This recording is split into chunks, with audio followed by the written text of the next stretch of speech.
और इसी बीच सीधे लिए चलते हैं आपको बरेली, जहां पर 29वें उत्तरायणी मेले का शुभारंभ कार्यक्रम आयोजित किया जा रहा है। उत्तराखंड के सीएम पुष्कर सिंह धामी शिरकत कर रहे हैं। आप लगातार काम कर रहे हैं, मातृशक्ति के लिए काम कर रहे हैं। लखपति दीदी योजनाओं के माध्यम से हजारों महिलाओं के लखपति होने का सपना आप साकार कर रहे हैं। ऐसे बच्चों के मामा आप कहे जाते हैं, बहनों के भाई कहे जाते हैं, बुजुर्गों के बेटे कहे जाते हैं। ऐसे माननीय पुष्कर सिंह धामी जी, हम पुनः आपका हृदय से अभिनंदन एवं स्वागत। और इसी के साथ एक सॉल यहाँ पर हमारे सांसद महोदय यहाँ पर उपस्थित हैं। मेरा मेला महोत्सव समिति से निवेदन होगा कि छत्रपाल सिंह गंगवार जी को एक सॉल उड़ा करके उनका अभिनंदन, उनका स्वागत। और संसद में आपका जय श्री राम गूंजता रहा पूरे भारतवर्ष में। एक बार कहेंगे जय श्री राम, जय जय श्री राम। एक अलग छवि आपने जो पूरे भारतवर्ष में अपनी दिखाई है, छत्रपाल सिंह जी, हम आपका भी हृदय से अभिनंदन करते हैं, स्वागत करते हैं। सामने आ रहा विधायक संजीव अग्रवाल जी को भी एक सॉल उड़ा करके उनका अभिनंदन, उनका स्वागत। सुमधुर मुस्कान के धनी हैं, सरल सहज हैं, और हम आपका पुनः अभिनंदन स्वागत करते हैं। ये सॉल उड़ा करके आपका हार्दिक अभिनंदन स्वागत है। जोरदार तालियां, क्योंकि उत्तराखंड अतिथि देवो भव की कल्पना को साकार करते हुए लगातार आगे बढ़ रहा है। और हमारे बरेली नगर को, महानगर को विशेष रूप से साजने और संवारने में जिनका योगदान है, शिक्षाविद हैं, महापौर आदरणीय उमेश गौतम जी को सॉल उड़ा करके समिति के सम्मानित अध्यक्ष जी, महासचिव जी, कोषाध्यक्ष जी, वरिष्ठ सचिव जी, सभी से निवेदन होगा, सांस्कृतिक प्रभारी, आप सभी से निवेदन होगा कि उनका अभिनंदन स्वागत।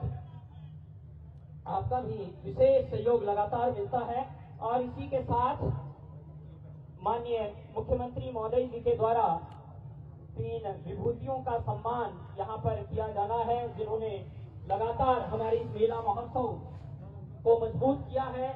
वरिष्ठ सदस्य हैं घनानंद पांडे जी।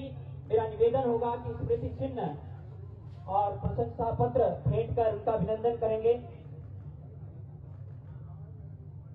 घनानंद पांडे जी से मेरा निवेदन होगा कि कृपया मंच पर आने का कष्ट करेंगे आदरणीय घनानंद पांडे जी, जिन्होंने आजीवन लगातार, आपका जन्म बागेश्वर में हुआ और आपने हमारी मेला महोत्सव समिति को मजबूत करने के लिए कार्य किया। रात नहीं ख्वाब बदलता है, मंजिल नहीं कारवां बदलता है। जज्बा रखो जीतने का, क्योंकि किस्मत बदले न बदले पर वक्त जरूर बदलता है। वक्त के कांधे पर अपने को सवार करके इस मेला महोत्सव को संवारने का कार्य करने वाले घनानंद पांडे जी, माननीय मुख्यमंत्री महोदय और मेला महोत्सव समिति, माननीय सांसद महोदय, महापौर महोदय, विधायक महोदय, सभी से निवेदन है कि वरिष्ठ आदरणीय घनानंद पांडे जी का सम्मान और जोरदार तालियां लगातार बजती रहनी चाहिए, क्योंकि बुजुर्ग वो साथी है जो हमें आने वाले कल का अनुभव बताती है।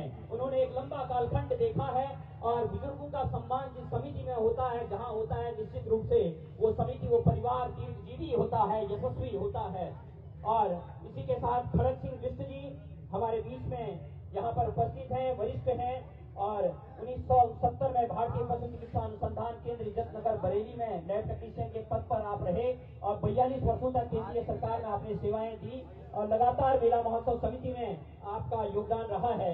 हम आभार व्यक्त करते हैं श्रीमान खड़ग सिंह बिष्ट जी का और सॉल, प्रशंसा पत्र और माननीय मुख्यमंत्री महोदय उत्तराखंड के करकमलों से यह सम्मान हमारे बुजुर्गों का, क्योंकि बुजुर्गों के लिए भी कई योजनाएं माननीय पुष्कर सिंह धामी जी ने की है और वो पहले मुख्यमंत्री हैं जिनके द्वारा जो 60 वर्ष से ऊपर की वृद्धावस्था पेंशन होती है वो दोनों के लिए वहाँ उत्तराखंड में कर दी है। वो चाहे माता और जो हमारे पितागण हैं, बुजुर्गगण हैं, दोनों के लिए, परिवार के दोनों मुखियाओं के लिए जोरदार तालियां। ऐसे बुजुर्गों का ख्याल रखते हैं हमारे माननीय मुख्यमंत्री महोदय। वहाँ बुजुर्गों को लगातार सारी सुविधाएं आपके द्वारा दी गई हैं, हम उनका पुनः आभार व्यक्त करते हैं। और यहाँ पर सम्मान कुंवर सिंह बिष्ट जी का हमारे बीच में है, वरिष्ठ सदस्य कुंवर सिंह बिष्ट जी, जिनका लगातार योगदान यहाँ पर रहा है, उनको भी सॉल चिन्ह भेंट करके उनका अभिनंदन, उनका स्वागत और उनका आभार महोत्सव समिति की ओर से करना चाहते हैं। और इसी के साथ हमारे बीच में दिवाकर आर्या जी यहाँ पर उपस्थित हैं, जो राष्ट्रीय पुरस्कार प्राप्त भी है। एक स्केच माननीय मुख्यमंत्री महोदय का उनके द्वारा बनाया गया है और आर्मी स्कूल में आप कार्यरत हैं, वो स्केच माननीय मुख्यमंत्री महोदय उसका अनावरण भी करेंगे और ये स्केच यहाँ पर दिया जाना है। एक बार जोरदार तालियों में कंजूसी नहीं करनी है बरेली वालों को। माननीय मुख्यमंत्री महोदय जी के कानों को भी आप गुंजायमान करेंगे अपनी तालियों के माध्यम से और इसी के साथ एक स्केच दिवाकर आर्या जी का यहाँ पर माननीय मुख्यमंत्री जी का जो स्केच है वो उसके द्वारा बनाया गया है उसका अनावरण और उसी के साथ द यूथ आइडियाज बरेली और लखनऊ से प्रकाशित पत्रिका उसका विमोचन यहाँ पर किया जाना है जिसके संपादक हैं प्रदीप तिवारी जी। दैनिक जागरण अमर उजाला और हिंदुस्तान का सफर इनका तय हुआ और उसके बाद वो द यूथ आइडियाज नाम की एक पत्रिका निकाल रहे हैं। माननीय मुख्यमंत्री श्री पुष्कर सिंह धामी जी से अनुरोध है कि इस पत्रिका का भी आप यहाँ पर विमोचन करेंगे। श्री प्रदीप जी माननीय मुख्यमंत्री योगी आदित्यनाथ जी की मीडिया टीम में है और यहाँ पर उनके साथ अभिषेक पांडे जी ब्यूरो इंचार्ज लखनऊ, श्री शैलेंद्र सिंह जी और आलोक प्रकाश जी से निवेदन है कि वो मंच पर आएंगे और द यूथ आइडियाज पत्रिका का विमोचन करेंगे जो एक दस्तावेज है उत्तरायणी और कुंभ का और सशक्त रूप से इस बार यहाँ पर विशेष प्रदीप तिवारी जी के संपादन में ये निकल रहा है। उत्तराखंड की योजनाओं और उत्तर प्रदेश की योजनाओं पर केंद्रित यह अंक। एक बार जोरदार तालियां और निवेदन है संपादक महोदय श्री प्रदीप तिवारी जी, अभिषेक पांडे जी ब्यूरो इंचार्ज लखनऊ, शैलेंद्र सिंह जी, आलोक प्रकाश जी आप उपस्थित रहेंगे और यहाँ पर इस पत्रिका का विमोचन किया जाना है। और आंधियां चलने लगी ज्वार तुम पैदा करो, कंठ में क्रंदन नहीं हुंकार तुम पैदा करो, सजने लगी है कुरुक्षेत्री समय की भूमिका, बात फिर गांधी टंकार तुम पैदा करो।